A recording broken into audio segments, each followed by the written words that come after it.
Hey, what's up, everybody? Welcome to DadPooL's Discussions. I am your host, the one and only DadPooL himself. How's everyone doing? It is Sunday, October 15th, 2023. Yes, day 15 of DadPooLoWeen. And we have a classic film for you today. If you can't get it by listening to the music in the background, maybe my avatar might give it away, or maybe this picture could give it away. This is me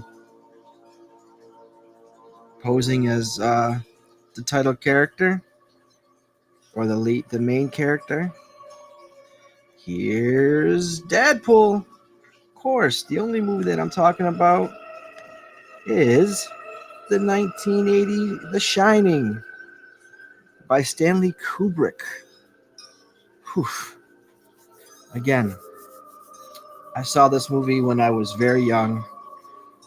I want to say I was 7 or 8 when this came out. You know, again, my parents allowed me to. My mom. I'll say parents. My dad wasn't too big on the idea, but my mom, we would be the ones that would watch the horror movies, and this movie as a kid was terrifying. And I think because when you're young and you see another kid in a movie going through such an emotional, mental breakdown, between seeing dead people and ghosts and then kind of like seizuring, it's very scary as a kid watching that. It isn't until later on in life, after rewatching, that you really put the full scope of it all. So again, my initial reaction, scary as hell, um, as a child, and even as an adult. This movie is terrifying as well. I mean, the tones of this film, and it's the music as well. The music really brings you in to that feeling. Um, the imagery. I mean, this is Stanley Kubrick all the way. And I was watching last night, preparing to do this review. I watched the documentaries. I've been getting really big on watching documentaries and behind the scenes and why they how they made the movie and why they made the movie and what were the inspirations. I watched Room 237. It's on Hulu. I put the link to the IMDb in the description. But Room 237 is about an hour and 45 minutes long, and I think it's broken up in like 9-10 parts. And it really delves into people's observations of the film and what they thought the movie was about, what Kubrick did, what his history of what he does with cinema, and how that played a part in The Shining. Again, seeing it as a kid and watching it as an adult, and then watching that documentary, I initially did not pick up on the Native American undertones of throughout this movie. I know they mentioned that the hotel was built on a ancient Indian burial ground, but all the subtle hints of Native American um, imagery you see in the film, from the pictures on the wall to the calumet baking powder. Again, never picked that up in the first couple times watching. And I said this documentary, it's it's good to watch The Shining and then watch the documentary after, and then maybe watch The Shining again, because you'll get your first impression of the film, then you'll watch the documentary, you'll see what they're talking about, and hone in specifically, because your eyes aren't drawn to that. And that's typical Kubrick fashion. It's a very, he does things intentionally in the background, um, where you need to watch it a few times to actually understand why he did it. But yeah, excellent documentary. And as far as the film, again, this film was released in the United States May 23rd, 1980. It's about 146 minutes long. Had a budget of around 20 million, and the box office is about 48 to 50 million took in. So not a bad film. Directed by Stanley Kubrick, screenplay by Stanley Kubrick and Diane Johnson, based on the book The Shining by Stephen King. Um, so this film, and if you watch the documentary, strayed a little bit from Stephen King. And if you watch the documentary, you could see there was like a headstrong battle between Stephen King and Stanley Kubrick. And that documentary lays it out perfect. Again, something I would have known if I hadn't watched that uh, that Room 237. The movie stars Danny Lloyd as Danny Torrance, Scatman Crothers as Dick Helen, Shelley Duvall, who I think is an amazing actress, doesn't get her due.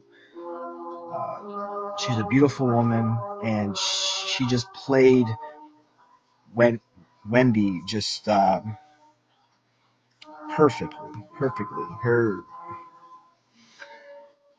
You can really see the terror in her face, and she sold that very well. And then of course Jack Nicholson as Jack Torrance.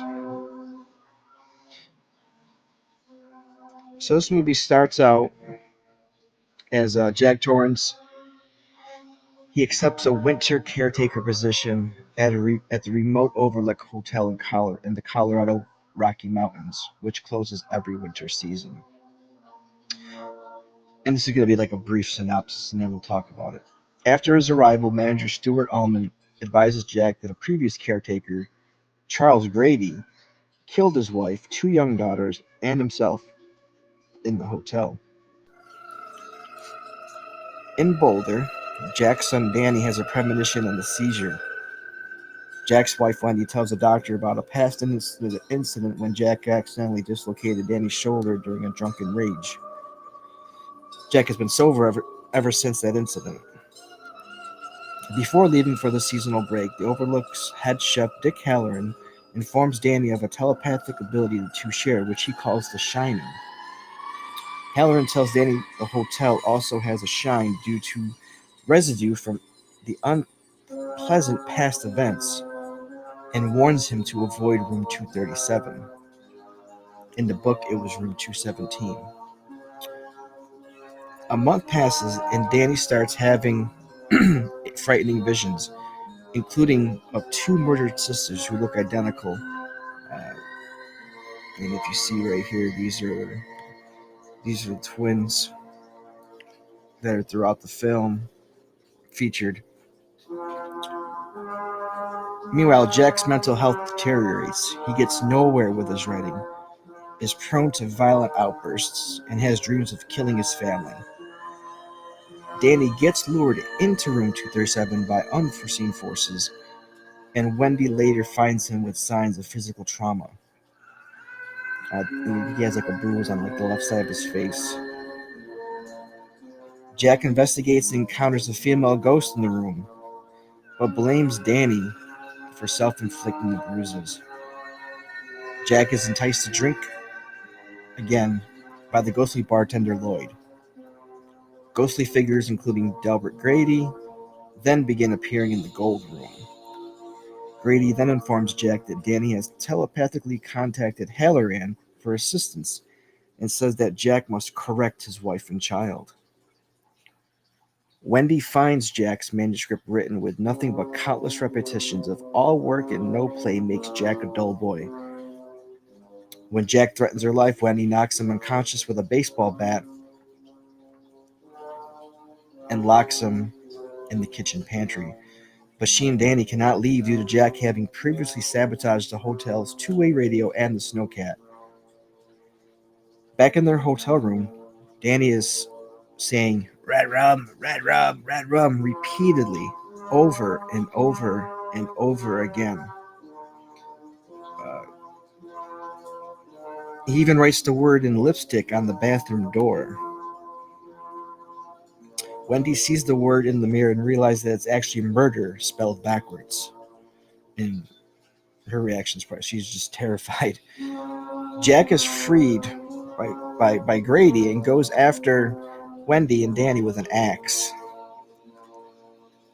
Danny escapes out through the bathroom window, and Wendy fights Jack off with a knife when he tries to break through the door. And we all know that scene, as shown here, where Jack's breaking through the door. Wendy takes the knife, cuts his hand.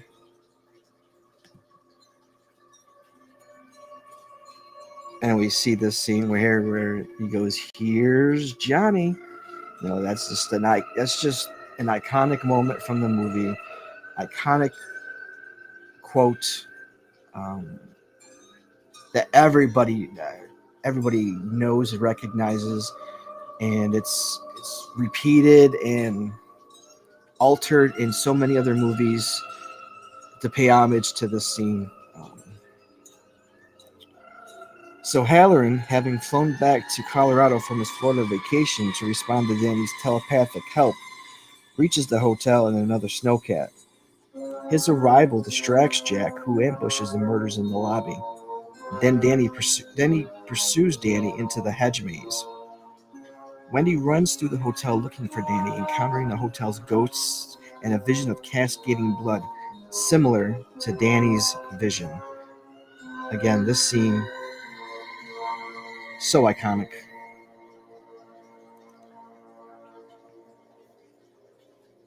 In the hedge maze, Danny misleads Jack and hides behind a snowdrift while Jack follows a false trail. Danny and Wendy reunite and leave in Halloran's snowcat, leaving Jack to freeze to death in the maze. In a photograph in a hotel, Jack is pictured standing amidst a crowd of party revelers from July 4th, 1921. And that's how the movie ends. Again, it's just very, very powerful movie. The scenes are terrifying. The images, the music, and just the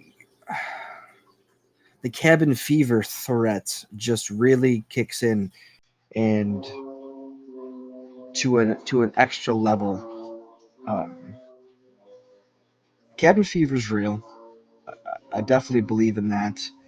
Um, Especially where I live up here in the Northeast, we get bad snowstorms. There's been times where I was at work and snowed so bad my car got snowed in and had to spend a few nights at work in a hotel, and it just got really, really, really boring, tough. Be away from your family, and even at home, when the power goes out because of a snowstorm, and you're stuck in the house, you get bored. You start to see things or note or hear things that just you wouldn't normally, because that that aloneness and that almost claustrophobic feeling kicks in. So I can definitely understand um, how it happens in this movie.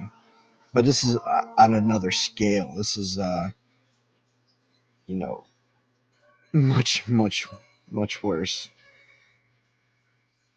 So this movie did branch off into a sequel called Doctor Sleep, which came out in 20, 2013, or it was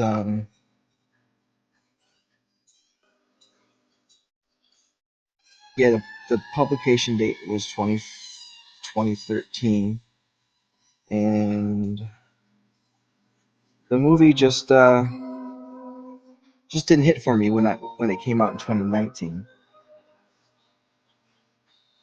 The, Ewan McGregor took over as the role of Danny Torrance, and there was major changes to the plot in order to preserve continuity, and that's again with Kubrick's adaptation of The Shining. There was a lot that was changed from the book. I believe there was no maze in the book. The room was 217. And like I said, Kubrick did a lot of things to spite Stephen King in this film.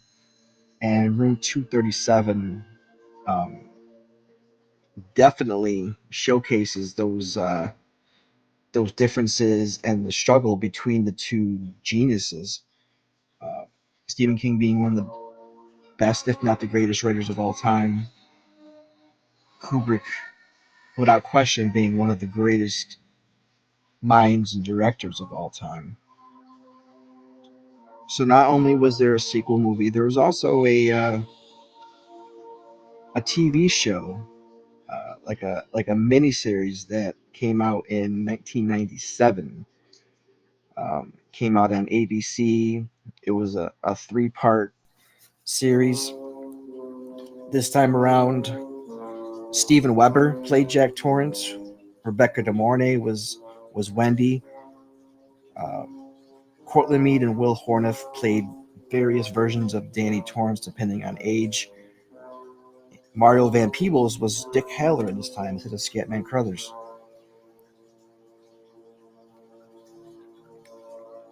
And the TV series, a lot of people might not even remember it.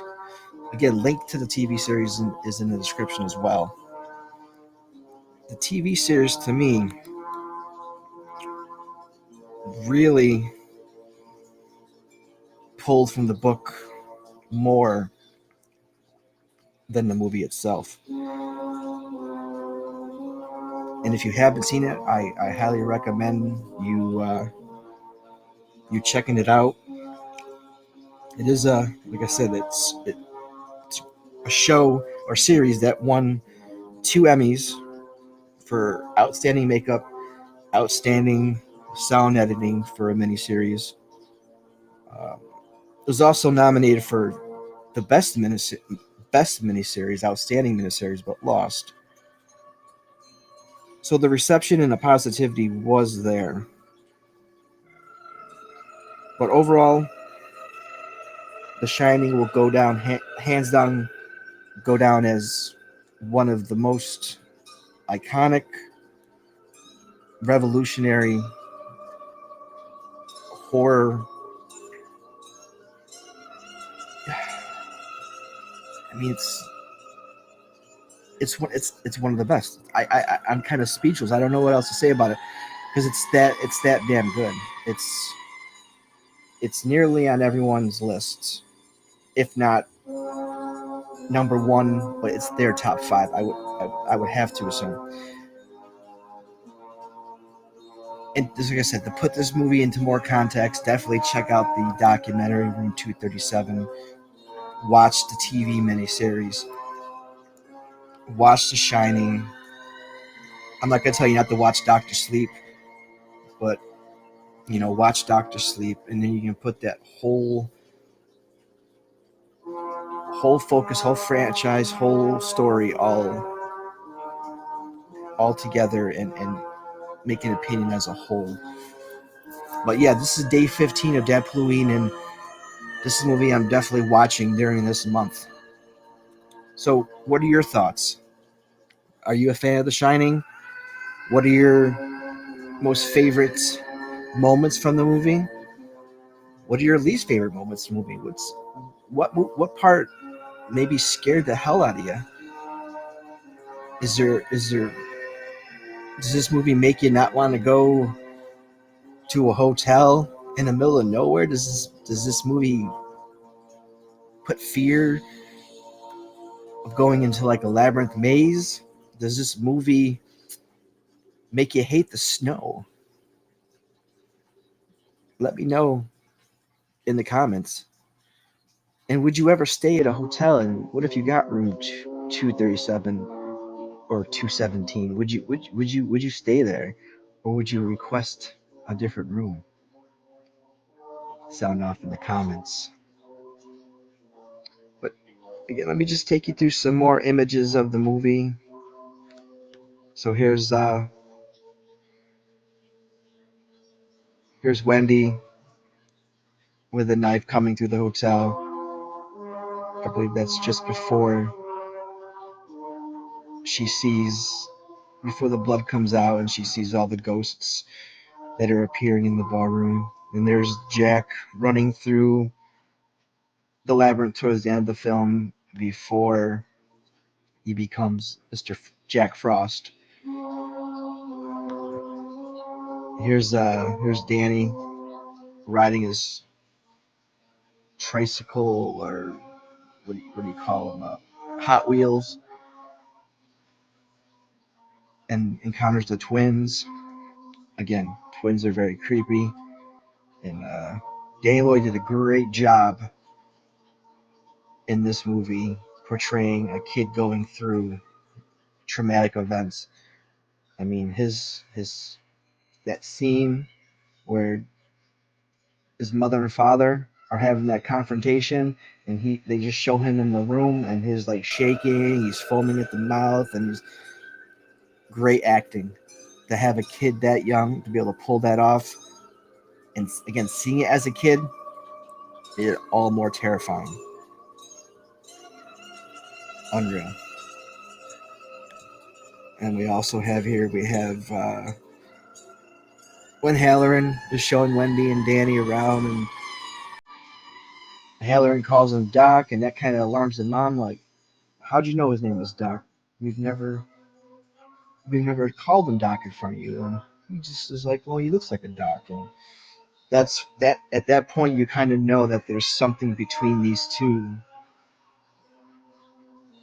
at a higher level, and it really takes off from there. Here's some images I made of myself in the movie. See, there's me in the typewriter typing.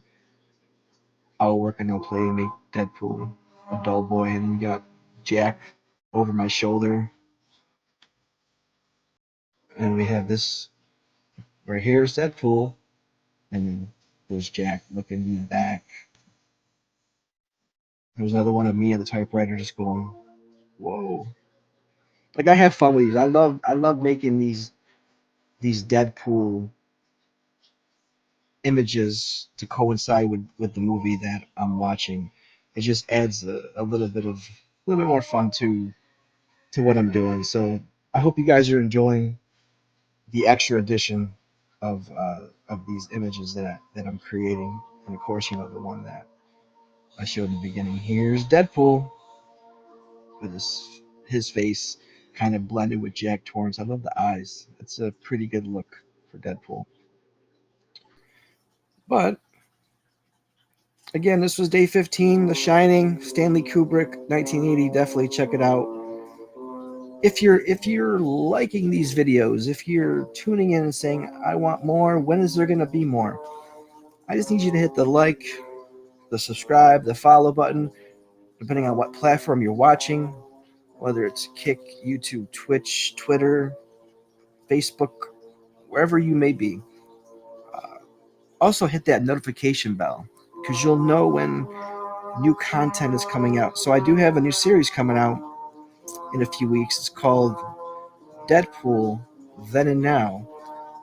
horror then and now. My first episode is going to be Hellraiser 1987 versus Hellraiser 2022, where I talk about and compare and contrast the differences and the similarities of horror movies in their original release versus their remade release.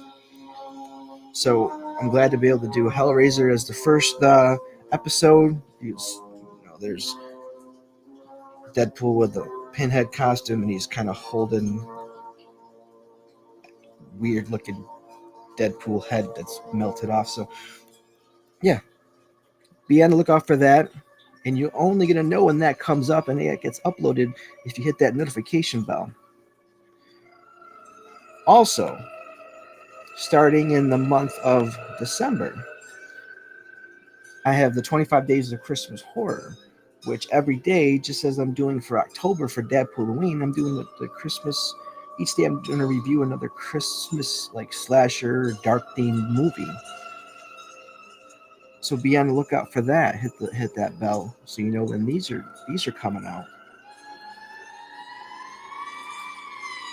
Look, I'm trying. There's no bones about it. I'm putting out a lot of content each day.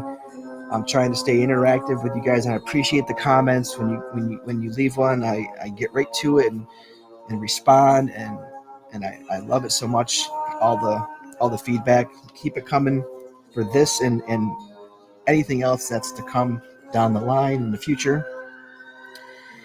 If you guys want to come on and talk about a certain movie or a series, let me know too. Let me know in the comments. Be glad to bring you on. We'll do a live episode. 100%. But again, appreciate all the support that I'm getting from all of you. It means a lot to me. I never imagined that I would have so many people liking me just talking about movies, about things, about something I would be doing anyways to myself while I'm watching a movie. Now I'm actually putting it out on the internet, and you guys are listening and tuning in. It's great. I love it. So just keep it coming. Keep this journey going, and I promise you that I will not stop and will not let anything stop me. I will not let haters stop me. I will not let my health stop me, and I will not let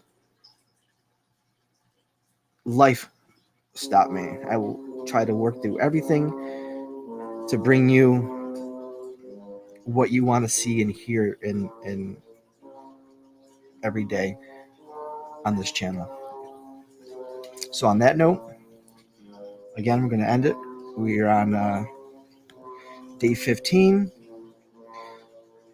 Movie is The Shining. Go check it out. Go check out those links in the description. And let me know if you guys watched the rap video of the Leprechaun. I'm curious. Was that a first time watch for you? Or was it fun just to revisit it? Let me know. So until the next time, just go watch a movie, guys. Go watch a movie. There's plenty of opportunities out there. There's plenty of free apps. Go check them out. Pluto, that's free. Freevee is free. Tubi is free. Plenty of other apps that are out there that have a plethora of content, not just horror, but all kinds of content, whether it's comedy, horror, drama, animation. Go watch a movie. And also go hug your loved ones. And I know I'll see you in the next video. Love you all. Have a good one. Red Rob.